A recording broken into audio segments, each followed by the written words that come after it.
Sir, may I come in? Yes, please do. Good evening, ma'am. Good evening, sir. Good evening, ma'am. Please take a seat. Thank you, sir.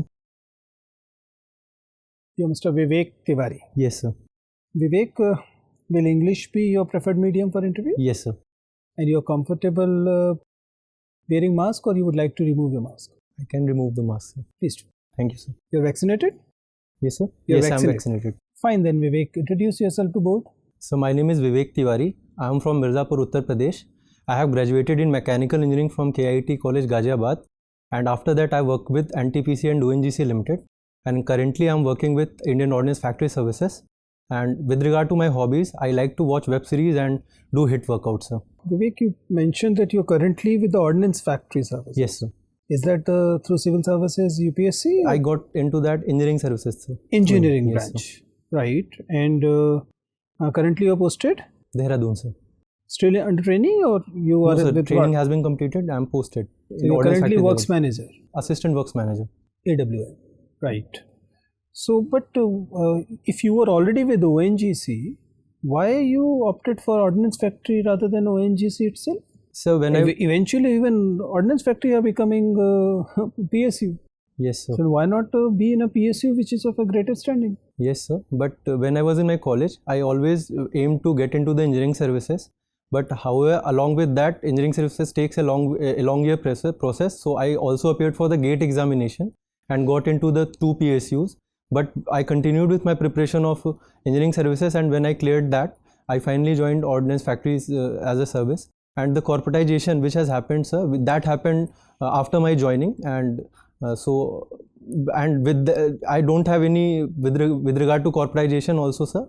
I am fully committed, and it was not that I just wanted to switch from a PSU to government organization. I wanted to get into the engineering services, and whichever department I was allotted, I joined that, sir.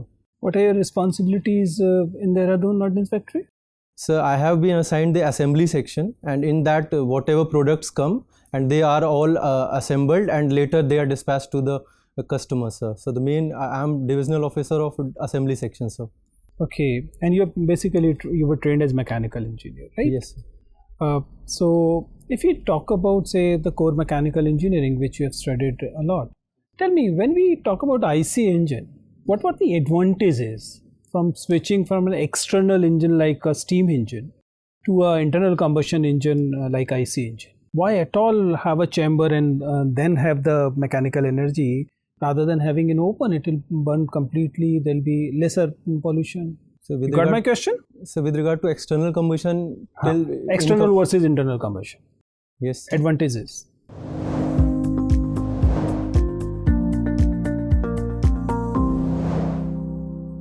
So in the external combustion, the main issue arises that a lot of size, with regard to the size, it takes a lot bigger size in comparison to the IC engine. So IC engine can be of smaller size and can be assembled to automobiles and 2 vehicles. So in that sense, automobile gives an advantage with regard to the efficiency and temperature also in comparison to the external power plant engines. So that is the main reason it was incorporated towards the automobiles, sir. Whenever we talk about thermodynamics, we generally talk about the Carnot cycle. But when we talk about these internal combustion engines, or the steam engine, earlier steam engine, we actually talk about the Rankine cycle. What exactly is the difference between the two? Carnot cycle and the Rankine cycle.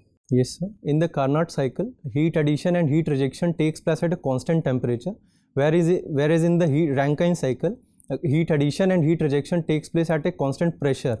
So there is no constant there is no constant temperature of heat addition. Instead, it happens through a process like in the boiler. It takes place from the water level. Can I take a moment for that? Please do. Yes, sir. So Carnot cycle is an ideal cycle, so that cannot be incorporated into an application based engines. So that is the main reason we went for the Rankine cycle, and it has various advantages because it can be practically absorbed. Like in the steam thermal power plants, we have a boiler, and later at the heat rejection place we have a condenser. So those are more associated to a Rankine cycle in comparison to the Carnot cycle, because various inefficiencies will happen with regard to Like if we try to incorporate Carnot cycle in the Rankine in a steam power plant, then the output of a steam turbine will be a vapor-based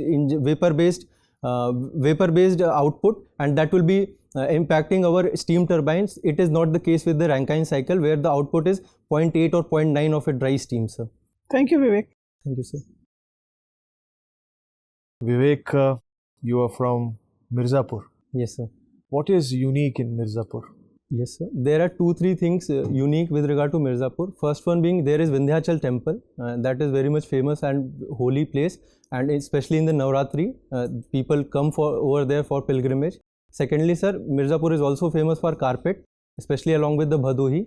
So Mirzapur has these 2 things very unique, and other things being waterfalls as a tourist spot, sir. You have joined ordnance services from ONGC, and now it has been converted into how many public sectors? 7 DPSUs. 7 DPSUs. Which PSU are you working in? So India Optel Limited, sir. What are they making? So optoelectronic products, especially the laser weapon sights, sir. Okay, weapon sights. Yes, sir. What is their projected turnover? Sorry, sir, I'm not aware about the turnover, but yesterday a figure came with regard to the profit. India Optel Limited has secured 60 crores approximately profit in this October till March, sir. So are you eyeing the foreign market as well? Yes, sir, we are eyeing to, means we are trying to collaborate towards the exporting our weapon sights and the periscope for the tank products, sir. Okay, so in what ways division of this factory has helped in the efficiency of the factories? In the earlier structure, OFB was a conglomeration of various different core expertise in the ordnance factories, especially some were making tanks, some were making optoelectronic products, some were making weapons, ammunitions. So in that we were not able to, the particular whole OFB was not able to focus on its core competencies. The another issue which was faced earlier was that there were multiple organizations, like multiple departments like DGQA, Director General of Quality Assurances, and with regard to finance it was IDAS, Indian Defence Account Services. So it was not completely with the OFB, there were multiple departments which has to be coordinated. So the coordination issue used to be an issue, but in the current new structure, sir, all the finances and especially the quality issues has been the whole mandate of the particular DPSUs which has been created.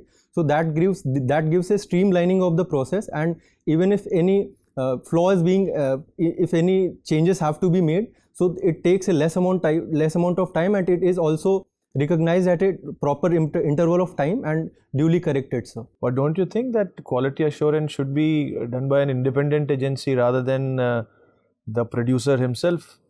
Yes, sir. There are 2 levels of the quality assurances. One is of the particular DPSUs also, and at the higher level through the armed forces they will be employing the DGQAs for the final verification, but not at the initial levels which used to happen earlier, sir. Okay, you have done mechanical engineering. Tell us about the 3 classes of lever. Sorry, sir, I'm not able to recall that. Okay, you studied in class 10th? Yes, sir. Lever was studied in the 10th. And in detail in mechanical engineering? Sir, it was not in the detail in the mechanical. Okay, tell us something about corporate social responsibility. What is this? Yes, sir.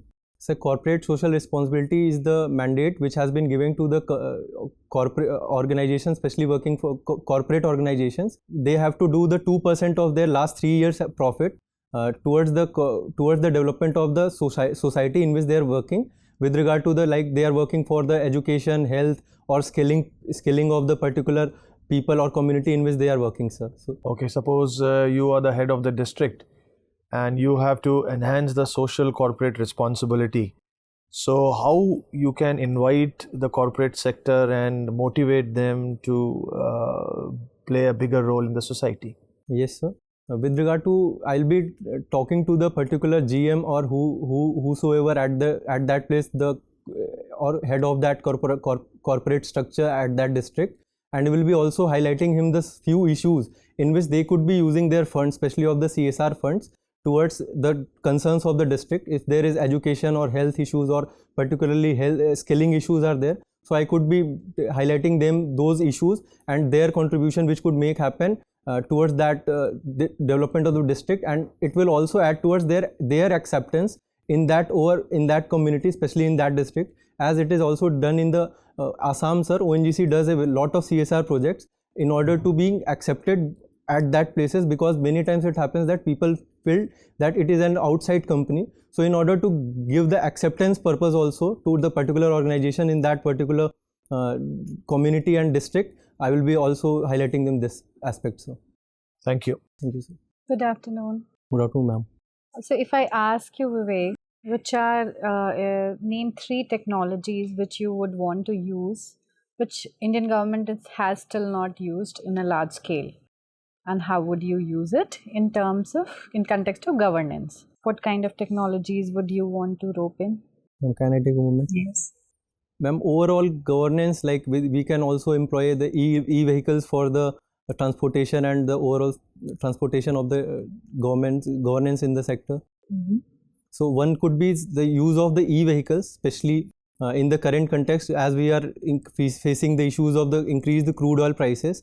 So in that sense, we could be employing the e-vehicles, and government is also trying to increase its emphasis on the e-vehicle sector. So this could be one thing. The second could be, ma'am, with regard to artificial intelligence, which has not been yet a lot adopted in our government organization as compared to the private sector.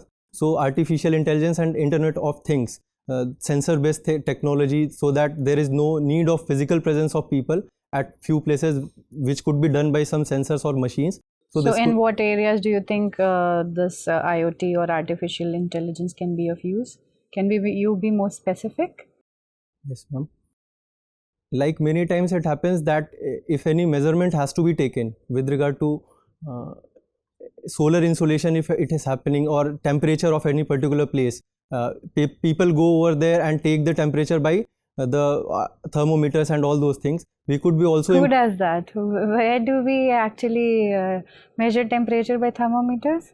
In the those particular industries, ma'am, I meant that wherever those things are being employed. Okay, third technology? Yes, ma'am. Third technology, what would you use? Sorry, ma'am, I'm not able to recall at this moment. Okay, no problem. What is happening in Indian economy? What are the 3 biggest challenges today? Ma'am, 3 biggest challenges are, first one being unemployment. How much is the unemployment rate? Ma'am, it is around 40. 40? No, 4%, ma'am, around 4%, ma'am. Only? It was earlier mentioned as a 6%, it rose, but later it decreased, ma'am. Okay, are you sure? Sorry, ma'am, I'm not exactly sure. sure. No problem. What are the other 2 challenges? The rising inflation due to the current situation of the rising oil prices and edible oil prices and food prices. This is the second challenge.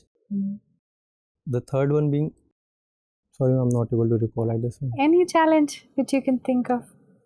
You can name anything as a challenge. Can I take a moment? Yeah.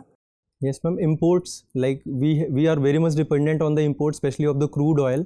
So these are also it leads to the current account deficit. So that is also a challenge for the Indian economy. So you talked about inflation. Till what limit inflation is good for economy? It is for up to 6% of the CPI overall, means it has been mandated. So if it goes to 6.1%, it will be detrimental to economy? No, ma'am, it won't be detrimental, but it will be a sign that we are now crossing the limits, which are mainly absorbed. So, okay, tell me the positive aspects related to inflation. How does it help an economy? Yes, ma'am. If inflation is high, means at an optimum level, so it also shows that growth of economy, and it also leads to the employment in the particular economy, because people will be having more amount of money in their hands, so they are spending more amount of money, and that is indirectly highlighting that there is a inflation. This is the first thing. Only I'm able to think this much. Okay. So what are the major indicators by which we monitor our growth?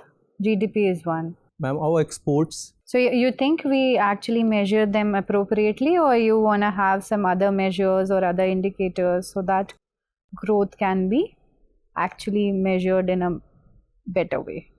Yes, ma'am.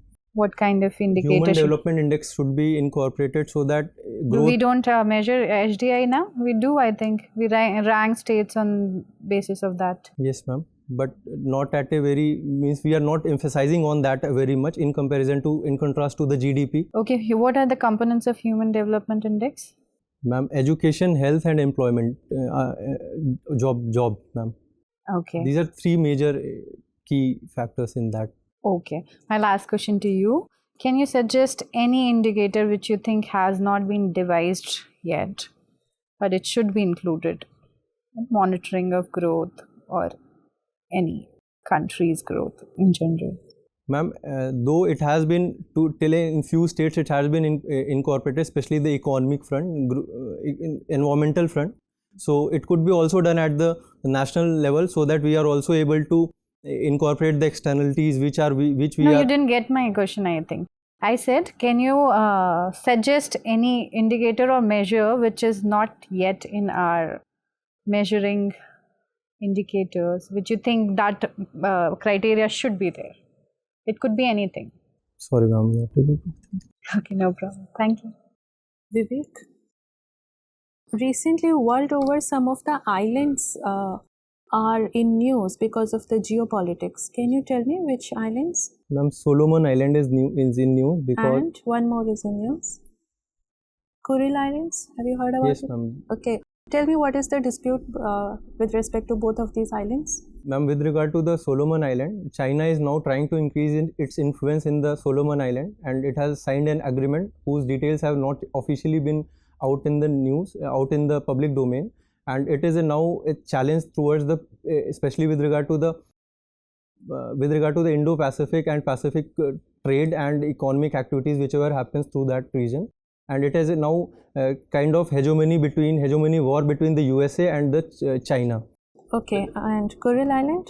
Ma'am, Kuril Island is dispute between Japan and Russia, ma'am.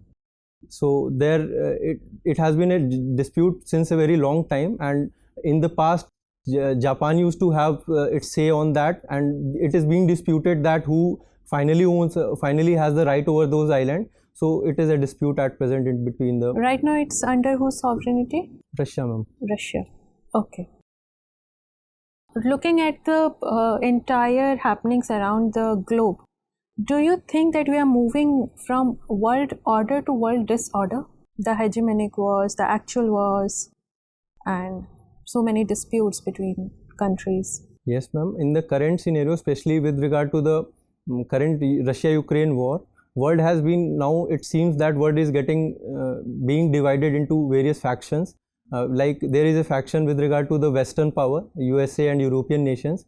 There is faction with regard to Russia, and there is another faction overlapping with regard to the Russia and China.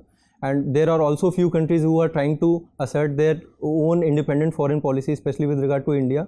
So in that sense, it appears to be that world is getting in comparison to the earlier globalized world is getting a bit more fragmented in the current scenario. Okay, and what about the countries of Eastern Europe who are now, have taken certain decisions with respect to NATO, which were earlier the neutral parties, and now they are keen to join NATO actually. Are you aware of those countries? Yes, ma'am. Especially the Baltic nations have. I'm exactly not aware of their name at this moment, but two nations have now told that they will be joining the NATO in this current context of the Russia-Ukraine war. So this is also an issue, ma'am. Have you heard about Mahatma Gandhi Green Triangle? India has recently given this name in a certain island to a green triangle. Have you heard about it? No, I'm sorry. Okay, no problem. When we talk about ozone, it's usually the atmospheric ozone that we are talking about. Is there a surface ozone also? Yes, ma'am. Surface ozone is also there, which is created especially due to the PAN and whenever the UV light occurs at the level of the ground, and surface ozone is mainly a pollutant at the level of ground, ma'am. Last year it was observed that an ozone hole of size greater than Antarctica was observed. We have Montreal Protocol in place. We also have Kigali Amendment. Can you tell me why this ozone hole is getting bigger? With regard to the Montreal Protocol, as it was earlier observed that the ozone hole which was earlier present, that its size got decreased, but the current ozone hole which you are mentioning, ma'am, with regard to that, I am not aware that what are the basic reasons. Okay, can you tell me why the ozone hole in Antarctica was bigger usually than the one in Arctic, and it was prolonged also? Ma'am, the main reason was due to the presence of polar stratospheric clouds, and that increased the creation of the ozone over there, and that later increased the presence of chlorine molecules, and which later created the fragmentation of the ozone molecules over there. And these polar stratospheric clouds weren't present in Arctic. Yes, ma'am, I didn't go. These polar stratospheric clouds weren't present there in the Arctic. In comparison to the Antarctica, they were less, ma'am. Okay. Can you tell me your opinion on capital punishment? Should India do away with it, given the progressive attitude that number of countries around the globe have taken on this particular issue? We being the welfare state, the democratic country, country of Mahatma Gandhi, should we do away with capital punishment? Yes, ma'am. With regard to the India's capital punishment, India currently gives the capital punishment, and there is also a criteria, the heinous crime, rarest of the rarest crime, and that too in the heinous crimes. So in that sense, to create some sort of deterrence also, it is needed in the current. Is capital punishment really a deterrent? Do criminals who are awarded capital punishments have had this thought in their minds before committing that particular crime, that maybe we could be hanged for this? Ma'am, many times it happens that people commit crime in the cold-blooded crime. They are not very much aware of that mental situation at that time. Very many cases happens due to pre-planned crime, but few crimes are done in the cold-blooded, and the pre-planned, it could be creating a deterrence for the pre-planned crimes, ma'am. Now, another aspect is that Supreme Court has recently also told that we should be also punishing the criminal, but we should be also looking over the whole background of that particular criminal, that what was his childhood, what was his education and other things, and taking all those things in the context, and then only we should be deciding the capital punishment should be awarded or not. Okay, and which are the courts in India who have the authority to award capital punishment? Ma'am, it can be awarded at each level, but the High Court, and it has to be certified by the High Court, and later it goes to the Supreme Court, ma'am. And who can award mercy in this respect? Ma'am, President, ma'am. And not the governor? No, ma'am. The President has to later verify that, ma'am. As far as I'm aware, ma'am. Okay. Anyway, thanks, Vivek. Vivek, you're feeling comfortable? Yes, sir. Okay. You're from Mirzapur, right? Yes, sir. Mirzapur also has incidents of lightning very of late, like. Yes, sir. Why is it so? Yes, sir. The main reason of Mirzapur having a lot of lightning, because Mirzapur is mainly a stony area, especially the hilly area, not very much fertile land. So that also creates a very heated temperature at the daytime, and which also increases the convection, and which later forms the clouds at a very higher rates, and that creates the lightning issues. But for clouds you need moisture. Where does the moisture come from? That too in Mirzapur. So Ganga river flows through the Mirzapur. So is the evaporation good enough to create the clouds from Ganga river? So these two factors means together perform that creates the issue of the cloud, that creates the cloud and later thundering. And okay, in which season do we have this lightning effect more? So especially in the summer, and after the monsoon season also it happens a lot. And what about during monsoon? During monsoon, our monsoons are already prevalent over there, so they are now they try to merge with those clouds which are being created. So not a very cumulonimbus cloud is not being able to create. Only small size clouds are at that moment, sir. Okay. So there's nothing like southwest, northeast. I mean, the Bay of Bengal branch meeting with Arabian Sea. Is it one of the reason for having this frequent lightning? Sorry, I'm not aware about that. Okay, no problems. You come from a very diverse background and a lot of things. Is hydrogen really an option for energy, or is it just created? Yes, sir. Hydrogen is an option, especially the fuel cell electric vehicle, in which we will be utilizing the hydrogen and producing the current. Mm-hmm. But the main issue which is being faced is with regard to the production of the hydrogen. And we are now having green hydrogen, grey hydrogen and blue hydrogen. And what is the primary difference between green and grey hydrogen? So the green hydrogen we are producing from the renewable sources, and in the grey hydrogen we are producing those from the steam methane reformation, and we are not sequestering them. Instead, we are letting them out in the particular environments. So they are equally dangerous for environment. Yes, grey hydrogen is dangerous. It is dangerous. And which are the regions where the hydrogen fuel is considered to be an option in the world globally? Region in the sense. Which part of the world do we find hydrogen being converted as a fuel? Or is there any particular country which has formed a policy related to it? So I'm not aware about the international policy, but Government of India has come with the National Hydrogen Mission, and in which it will be promoting the hydrogen and later the hydrogen-based electric vehicles and hydrogen-based economy. So. Okay, very good. So now we are facing so much of crisis in power cuts and all that. What are the main reasons for that? Is it only that the heat wave has increased, or we require more energy? Is it only that or something else also? Yes, sir. There are various reasons. The first one being, as you mentioned, that increased power demand due to the higher heated summer. The second one being, sir, that in this increased requirement of power, our railways does not have enough amount of rakes to supply the coal from the Coal India Limited to the particular power plants. How did it happen this year? Every year we have a same condition, same problem, and railway does not have enough tracks to carry coal. Doesn't it sound little? So wagons, I meant for the wagons because okay. Yes, sir.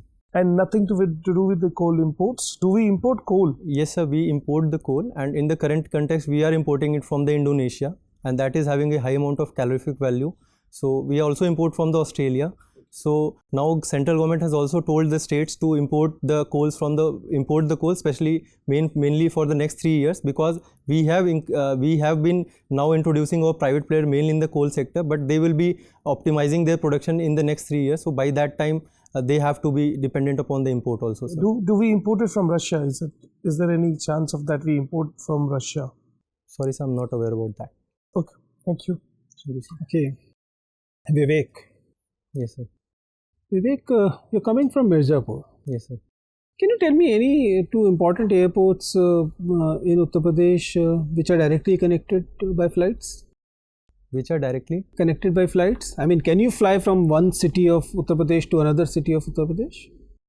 Yes, sir. Varanasi to Lucknow. Okay.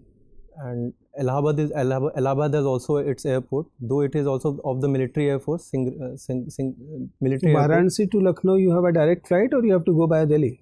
So there are direct flights in the Varanasi to Lucknow. Okay. Gorakhpur also has an airport, sir, at this moment. So these are the three major airports in the. Kanpur also has an airport, sir. You tell me, there's a international airport coming up in Uttar Pradesh. Yes, sir. How will it impact the existing airport of Delhi, Indira Gandhi International Airport? So an airport is coming, especially in the Noida region, Jewar Airport it is being called, and it will be reducing the loads, especially with regard to the IGI airport, because a lot of weight has to be done by the passenger aircrafts in the atmosphere because of not availability of the landing zones. So that will be creating a alternative opportunity or alternative place where the few loads could be dispatched, sir.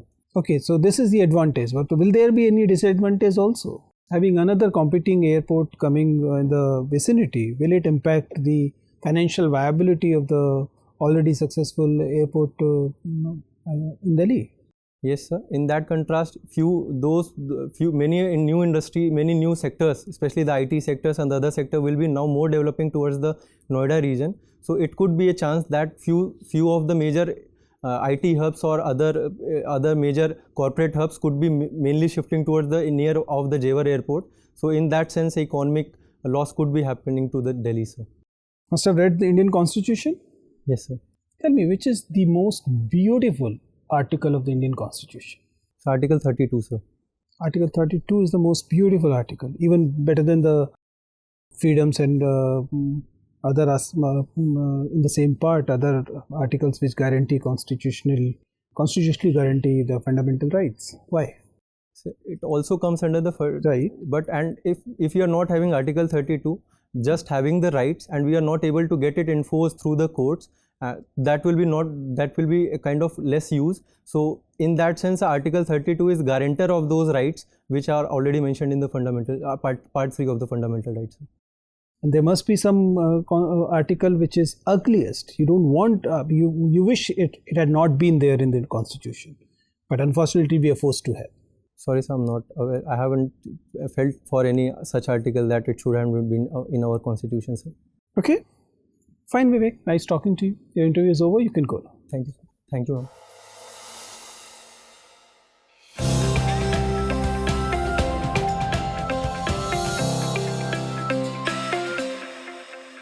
Sir, may I come in? Yes, please.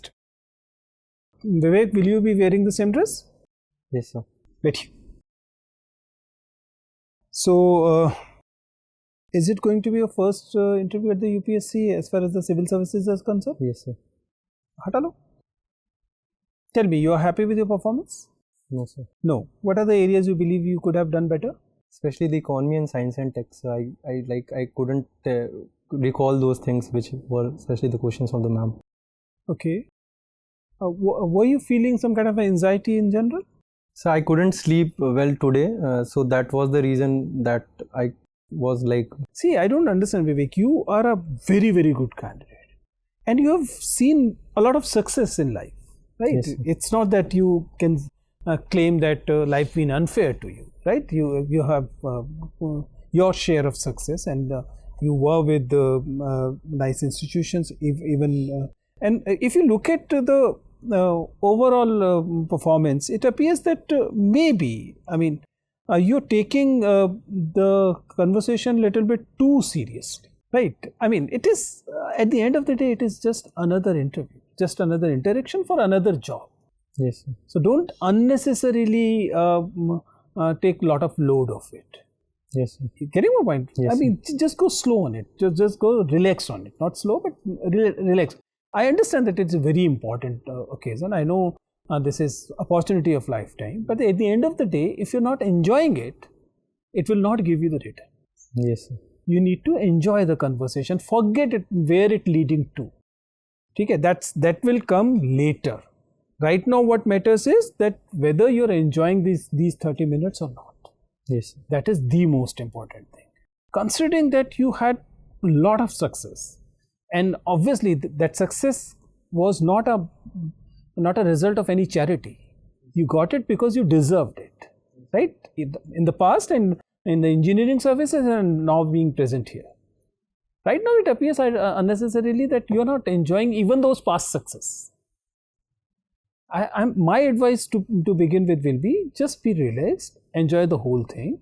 You'll do a lot better than you're doing very good, but you can do a lot better than this, provided you start enjoying it. That's my primary concern. I'll come to the details, but this was the primary message I wanted to give. Yes, sir. Now coming to specifics. In general, your entry is good. Your sitting posture is fine. Voice level, obviously, it can be a little better. At a few places, if the flow is not that good, and you can be a little louder at a few places, but overall, you're clearly audible. Yes, sir. Right? There isn't much hand movement, which is a good thing. Eye contact is good. Flow is good. If you're going to wear the same dress, it's looking good. I'll advise you to remove that thing from there. Otherwise, it is generally good.